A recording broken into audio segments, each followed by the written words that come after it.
امام سجاد علیہ السلام ارشاد فرماتے ہیں،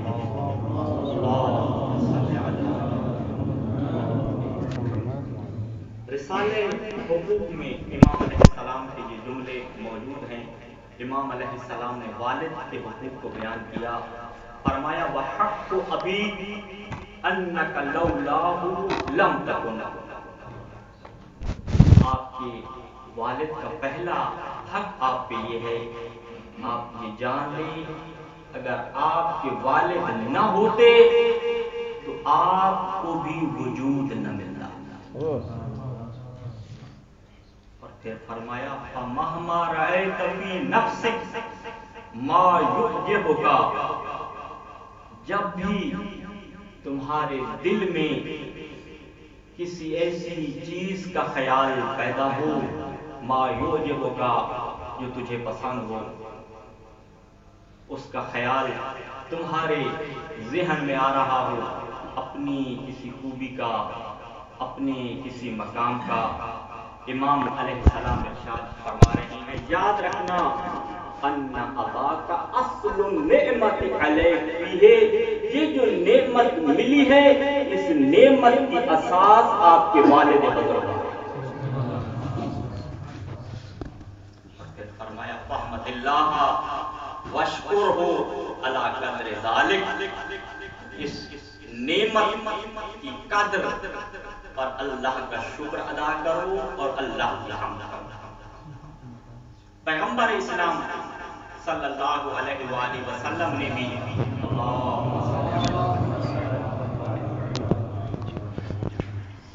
آپ نے بھی والد کے حقوق کو بیان فرمایا۔ اصول کافی میں یہ روایت موجود ہے، اللہ کے رسول سے پوچھا گیا یا رسول اللہ ما حق الوالد علی ولدہ، کہ ایک باپ کے بیٹے پر کیا حقوق ہیں؟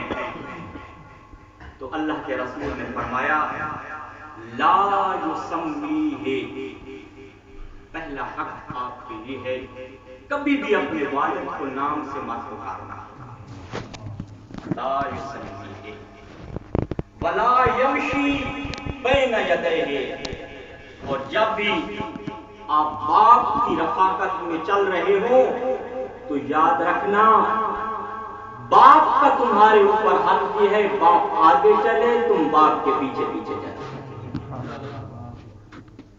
تیسرا حق بیان کیا ولا یجلس قبلہ، اور جب باپ اور بیٹا ایک محفل میں جمع ہو جائے تو یہ بیٹے پر باپ کا حق ہے اس وقت تک نہ بیٹھے جب تک پہلے اس محفل میں اس کا باپ نہ بیٹھ جائے۔ اور چوتھا حق یہ بیان کیا وَلَا يَسْتَسِبُّ لَهُ، یہ واقعہ قابل غور بات ہے۔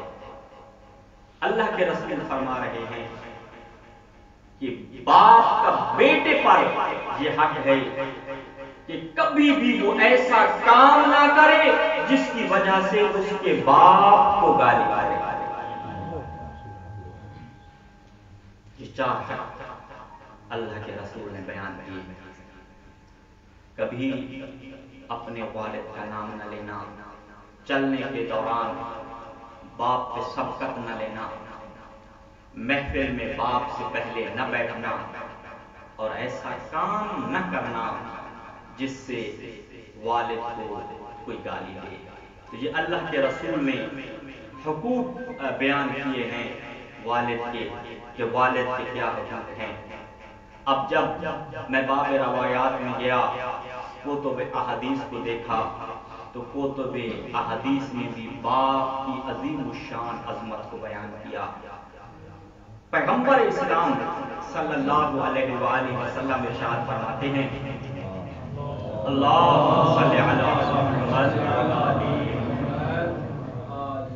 صلوات بلند آواز سے پڑھا کریں، اس لیے کہ جب قیامت کا میدان ہوگا آپ کے اعمال میں جب کمی ہو رہی ہوگی، نیکیوں کا پلڑا ہلکا ہو رہا ہوگا، قرآنوں کا پلڑا وزنی ہو رہا ہوگا، تو اس وقت دنیا میں جو آپ صلوات پڑھتے ہیں یہ صلوات آئے گی، آپ کے نیکیوں والے پلڑے میں چلی جائے گی اور آپ کی نیکیوں کو وزنی بنا دے گی۔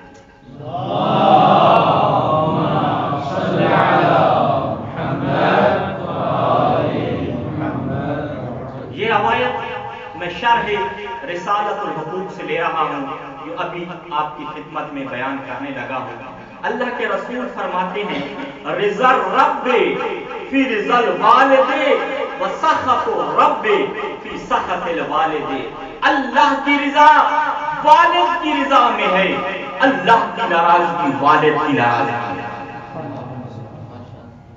آپ کا والد آپ پہ راضی، اللہ راضی، اور اگر آپ کا والد آپ پہ ناراض تو یاد رکھنا کہ خدا کی ذات بھی آپ پہ ناراض ہے۔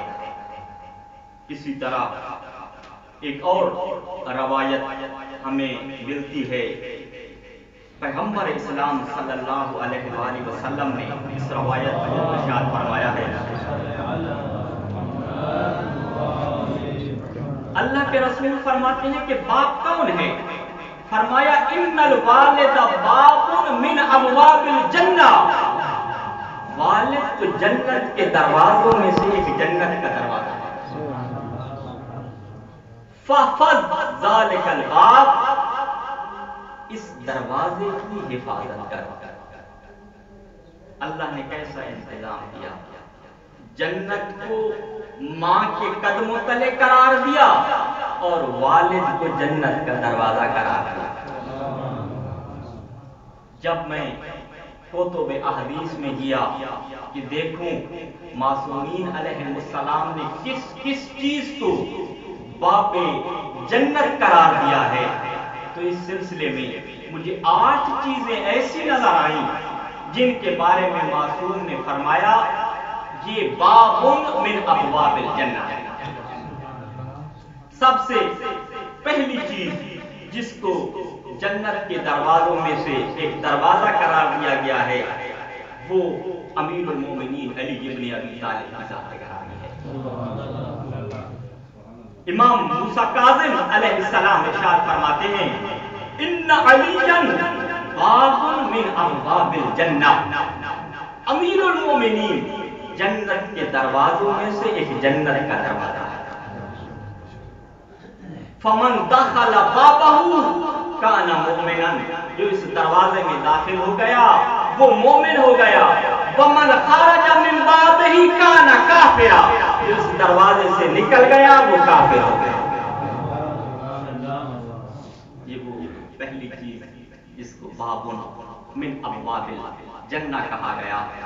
دوسری چیز جس کو باب من ابواب الجنہ کہا گیا وہ امام حسین علیہ السلام کی ذات گرامی ہے۔ اللہم صلی علی محمد وعلی محمد۔ اللہ کے رسول فرماتے ہیں ان الحسین باب من ابواب الجنہ، میرا حسین جنت کے دروازوں میں سے ایک جنت کا دروازہ ہے۔ من اعنده حرم اللہ علیہ ریح الجنہ، جس نے میرے حسین سے عداوت کی وہ جنت تو کیا، جنت کی خوشبو بھی میں اس پہ حرام کروں گا۔ 2 چیزیں ہو گئی۔ تیسری چیز رکن یمانی، اس کو جنت کے دروازوں میں سے ایک دروازہ قرار دیا گیا ہے۔ جانتے ہیں نا خانہ کعبہ کے 4 کونے ہیں، وہ کونا جہاں پر حجر جس کے قریب حجر اسود نصب ہے اس کونے کو رکن یمانی کہا جاتا ہے۔ اس رکن یمانی کے بارے میں چھٹے امام ارشاد فرماتے ہیں الرکن الیمانی باب من ابواب الجنہ، یہ جنت کے دروازوں میں سے ایک جنت کا دروازہ ہے۔ اور بعض روایات میں تو معصومین نے یہاں تک کہہ دیا، کہا بابنا الی الجنہ الذی منہ ندخل، یہ جنت کا وہ دروازہ ہے جہاں سے ہم اہل بیت داخل ہیں۔ اور پھر چوتھی چیز جس کو باب من ابواب الجنہ کہا گیا وہ ہے جہاد۔ امیر المومنین نے فرمایا فإن الجہاد باب من ابواب الجنہ، جنت کے دروازوں میں سے ایک دروازہ جہاد ہے، فاتحہ اللہ لخاصۃ اولیائہ، جو اللہ کے خاص اولیاء کے لیے اللہ کھولتا ہے۔ اور پانچویں چیز جس کو جنت کا دروازہ کہا گیا ہے، امیر المومنین ارشاد فرماتے ہیں فما انا اہل البیت باب من ابواب الجنہ، ہم اہل بیت کی معیت یہ جنت کے دروازوں میں سے ایک جنت کا دروازہ۔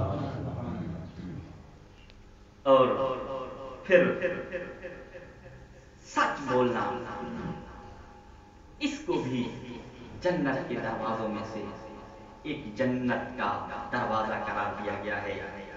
پیغمبر اسلام صلی اللہ علیہ وآلہ وسلم نے فرمایا علیکم بالصدق، سچ بولو، فإنہ باب من ابواب الجنہ، سچ بولنا کہ جنت کے دروازوں میں سے ایک جنت کا دروازہ ہے۔ حضرت موسیٰ علیہ السلام نے فرمایا تھا اکرم اباک، اپنے والد کا اکرام کرو۔ کیوں نبی اللہ؟ فرمایا اس لیے لِكَيْ تَطُولَ أَيَامَكَ عَلَى الْأَرْضِ، زمین پہ زیادہ دن رہنا چاہتے ہو تو پھر والد کا اکرام کرو۔ والد کا اکرام آپ کو طول عمر عطا فرمائے گا۔ اسی وجہ سے جناب حذیفہ اللہ کے رسول کے ساتھ ایک جنگ میں شریک ہیں، اور اتفاق ایسا ہے کہ اس جنگ میں جناب حذیفہ کے والد رسول کے مخالف لشکر میں موجود تھے۔ ادھر جناب حذیفہ اللہ کے رسول سے اجازت لے کے میدان جانے لگے، ادھر سے جناب حذیفہ کے والد تھے، اللہ کے رسول کی آواز آئی حذیفہ واپس آ جاؤ۔ کہا کیوں یا رسول اللہ؟ کہا اس لیے کہ مقابل میں آپ کا والد ہے، اگرچہ آپ کا والد میرے مخالف ہے مگر اس کا قتل تمہاری عمر کو کم کر دے گا، کہا تمہاری جگہ پہ کوئی اور جائے گا۔ لہذا اکرام والد انسان کی عمر کو طول عطا کرتا ہے۔ بہت بڑا نام مرجعیت میں آیت اللہ العظمیٰ سید شہاب الدین مرعشی نجف وہ بیان کرتے ہیں کہ جب ہم نجف میں رہتے تھے تو یہ اس وقت کا واقعہ ہے۔ کہا میرے والد اپنی لائبریری میں مطالعہ کر رہے تھے، ادھر کھانے کا وقت ہوا، میری ماں نے کہا جاؤ اپنے والد کو بلا کے لے آؤ تاکہ مل کے کھانا کھائیں۔ آغا شہاب الدین مرعشی نجفی فرماتے ہیں جب میں اپنے والد کی خدمت میں گیا تو میرے والد پڑھتے پڑھتے لائبریری میں سو گئے تھے، کتاب سامنے کھلی ہوئی ہے، میرے والد سوئے ہوئے ہیں، ٹانگیں انہوں نے پھیلائی ہوئی ہیں۔ کہا اب یہاں پر میں پریشان ہو گیا، ماں کا کہنا مانوں یا باپ کو بغیر جگائے واپس آ جائے۔ کہا میں اسی عالم تحیر میں کھڑا تھا، میرے ذہن میں خیال آیا ماں کے حکم کی اطاعت کرتا ہوں، لیکن سوال یہ ہے اپنے والد کو جگاؤں کیسے؟ کہا میں بیٹھا اپنے والد کے پاؤں پر اپنے رخسار ملنے لگا۔ کہا جب میں اپنے والد کے پاؤں پہ رخسار مل رہا تھا تو کچھ دیر کے بعد میرے والد کی آنکھ کھلی۔ کہا شہاب الدین؟ کہا جی بابا۔ کہا کیا کر رہے ہو؟ کہا بابا آپ کو جگا رہا ہے۔ کہا میرے والد نے اور کچھ نہیں کیا، فوراً اپنے دونوں ہاتھوں کو اٹھایا اور میرے لیے دو دعائیں کی کہ اے اللہ میرے شہاب الدین کی منزلت اور مقام کو بلند فرما اور اس کو اہل بیت کے خدام میں سے کرا. اور اس جملے کا تکرار آغا مرعشی مرجعیت کے زمانے میں کئی دفعہ کرتے تھے، جو ابھی آپ کی خدمت میں بیان کرنے لگا. کہتے تھے ما نلت ھذا المقام والشان الا بدعائے ابی. آج کل جو آپ میری شان و شوکت دیکھ رہے ہیں یہ میرے باپ کی دعا کا اثر ہے.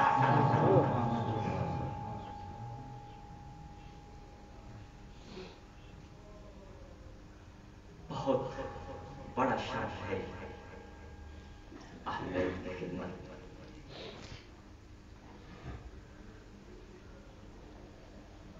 اہل بیت کی خدمت کے بہت سارے مصادیق ہیں،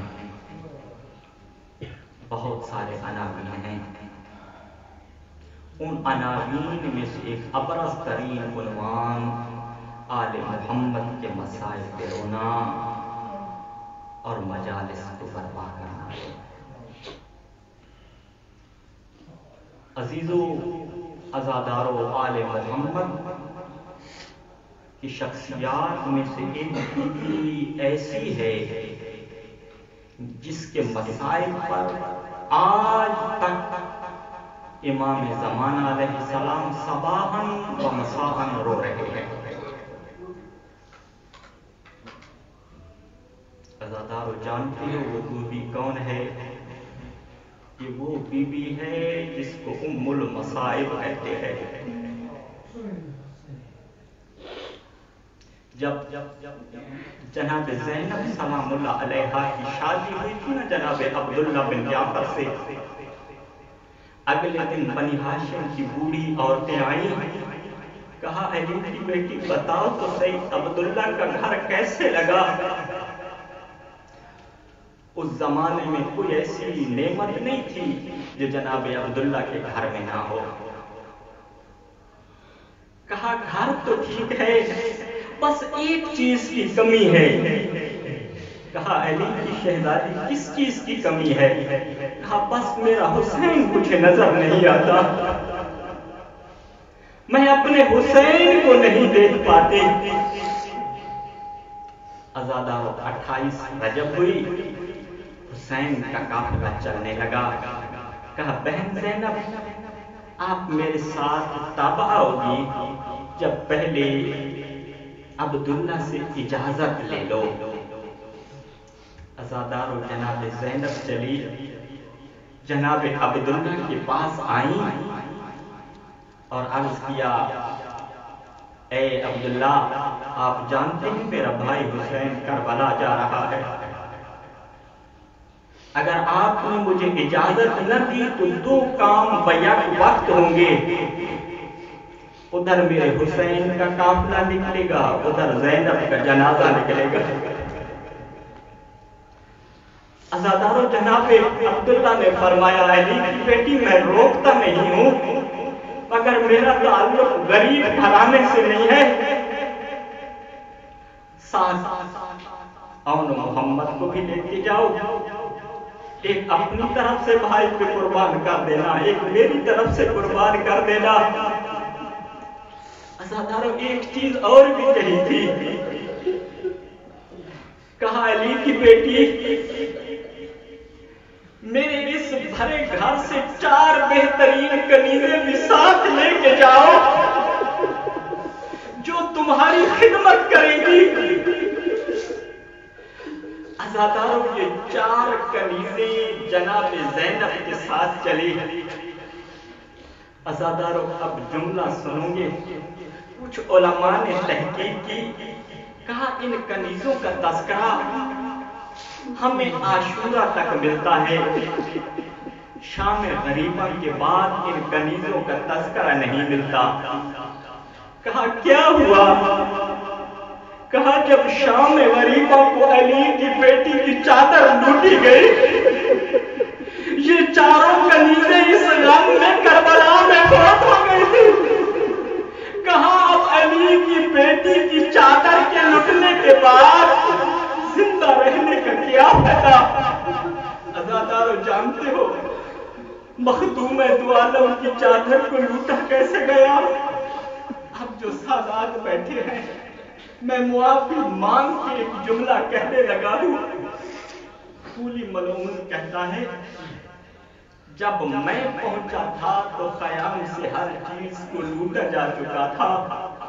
اور یہ مقاتل نے لکھا سب سے آخر میں جس بی بی کی چادر کو لوٹا گیا وہ علی کی بیٹی زینب تھی۔ کہا اور تو کوئی چیز نہیں تھی، فقط جناب زینب کی چادر موجود تھی۔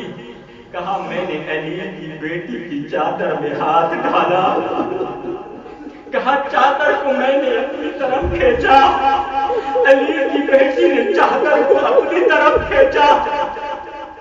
اب سوچو علی کی بیٹی 55 برس کی ضعیفہ، کھولی طاقتور جوان۔ کھولی کہتا ہے مجھے اندازہ ہو گیا میں علی کی بیٹی کی چادر نہیں لوٹ سکتا۔ کھولی کہتا ہے میرے ہاتھ میں تازیانہ تھا، کہتا ہے میں نے تازیانے کو بلند کیا، میں نے علی کی بیٹی کے چہرے پہ تازیانے کو مارنا شروع کیا۔